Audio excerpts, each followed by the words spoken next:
Tuhan sertamu dan sertamu juga. Inilah Injil Tuhan kita Yesus Kristus menurut Matius. Dimuliakanlah Tuhan. Sekali peristiwa, datanglah kepada Yesus beberapa orang Farisi dan ahli Taurat dari Yerusalem. Mereka berkata, "Mengapa murid-muridmu melanggar adat istiadat nenek moyang? Mereka tidak membasuh tangan sebelum makan." Yesus lalu memanggil orang banyak dan berkata kepada mereka,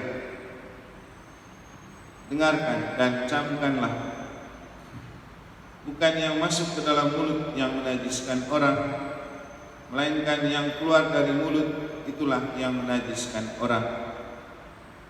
Maka datanglah para murid dan bertanya kepada Yesus, "Tahukah engkau bahwa perkataanmu itu telah menjadi batu sandungan bagi orang Farisi?"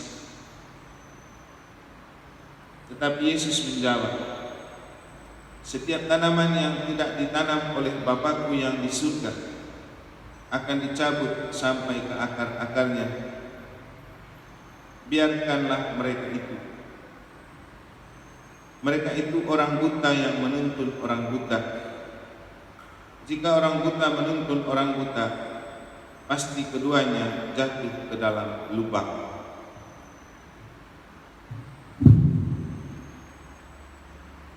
Demikianlah Injil Tuhan. Terpujilah Kristus.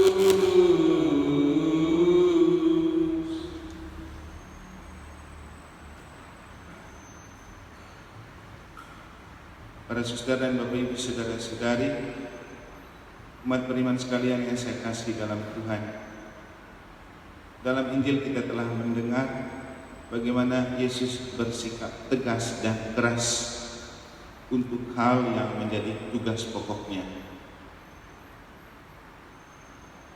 Ia berbicara keras kepada orang-orang Farisi dan ahli-ahli Taurat yang mengeritik dan mempersalahkan para muridnya yang tidak berpuasa.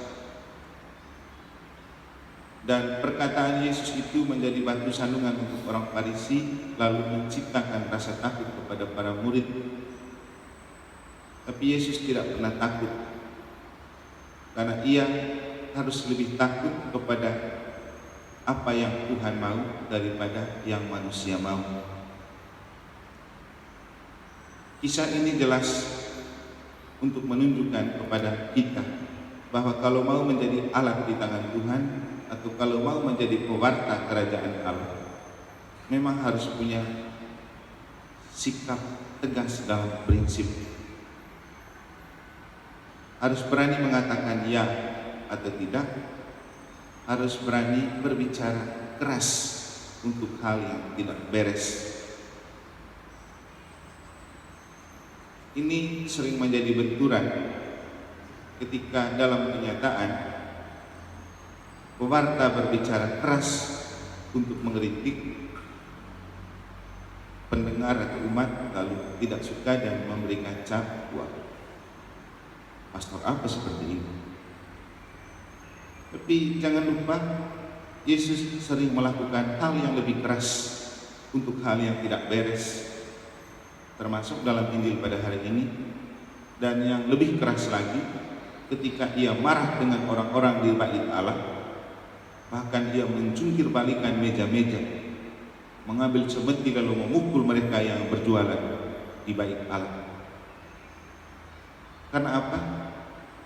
Yesus tidak peduli dengan hal-hal atau tidak punya rasa takut kepada manusia seperti apapun, kalau ia menjadi orang buta yang menuntun orang buta. Kenapa kemudian juga salah satu sikap yang perlu dimiliki para pastor itu harus tegas, prinsip untuk hal yang tidak beres. Apalagi kalau ada umat yang punya gaya menyesatkan orang, atau seperti bahasa Yesus dalam Injil, seperti orang buta yang menuntun orang buta. Ada banyak juga umat bahkan terdidik yang punya gaya menyesatkan orang, mempengaruhi orang, menuntun orang seperti kebutaannya. untuk orang tidak ke gereja, untuk orang tidak berlimpah, untuk orang tidak mencintai hidup rohani. Sebagai alat di tangan Tuhan harus punya ketegasan dan prinsip untuk tidak permisif dengan hal-hal seperti itu. Yang penting kerajaan Allah ditegakkan. Hal ini juga lah yang diekspresikan oleh Santo Yohanes Maria Vianney, orang kudus yang kita peringati dan menjadi pelindung para imam pastor paroki. Beliau lahir di Perancis, anak dari petani di sebuah tempat yang terpencil, dan ia di antara 5 bersaudaranya dikenal sebagai yang lamban dan bodoh dalam berpikir. Bahkan sampai usia 18 tahun baru dia bisa membaca. Dengan kebodohan dan kekurangan seperti ini, tentu tidak bisa menjadi imam. Tapi ia tetap punya cita-cita yang besar untuk menjadi imam. Kemudian ia memang masuk di seminari, selalu selalu remedi.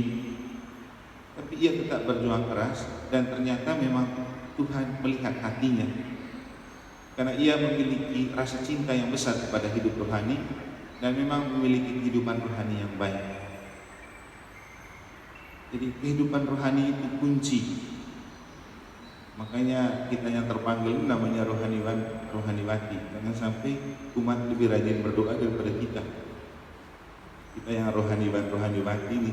Karena kekuatan kita itu adalah kerohanian, bukan posisi, bukan jabatan, bukan yang lain-lain. Dan itulah yang dimiliki oleh Yohanes Maria Vianney, kerohanian. Itu yang membuat Tuhan jatuh cinta padanya. Sama seperti khotbah kemarin, kita sering punya rasa takut dengan kekurangan, keterbatasan dan kelemahan manusia. Tapi Tuhan itu justru selalu memakai yang seperti itu asal punya hati. Maka yang paling baik adalah bawa kekurangan, kelemahan dan keterbatasan itu kepada Tuhan untuk diubah oleh Tuhan menjadi kekuatan, kesuksesan dan berkat. Itu yang terjadi dengan Santo Yohanes Maria Vianney.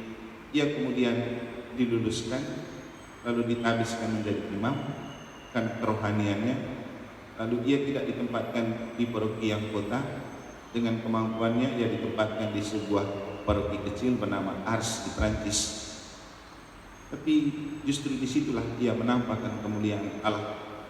Ia terus belajar, terus membina hidup rohani, lalu kemudian terkenal sebagai pengkhotbah yang hebat karena ia tegas dan prinsipil dalam berbicara, walaupun dari segi pengetahuan ia tampak bodoh. Banyak orang dari kota yang datang ke dusun Ars untuk mendengarkan beliau berkhotbah, dan memang beliau tidak mau tahu untuk berbicara tegas dan lantang, yang oleh orang-orang bijak ada istilahnya tegas dalam prinsip, lembut dalam cara. Setiap berkhotbah ia memang berbicara keras, tetapi di ruang pengakuan ia berlaku lembut. Itulah yang membuat dia menjadi seorang tokoh yang sangat dikenang, menjadi contoh bagi para imam untuk memiliki kesalehan, kelembutan hati, lalu tetap harus tegas dan prinsip dalam sikap dan karya pastoral. Beliau diberikan sebagai pelindung para pastor paroki, juga menjadi pelindung para imam. Kita berharap dan berdoa agar kebijakan dan kerohanian yang dimiliki oleh Santo Yohanes Maria ini juga terjelma di dalam diri kita, bahwa bukan kepintaran, kehebatan, pengetahuan, jabatan atau pendapatan yang menentukan kehebatan, tapi kerohanian.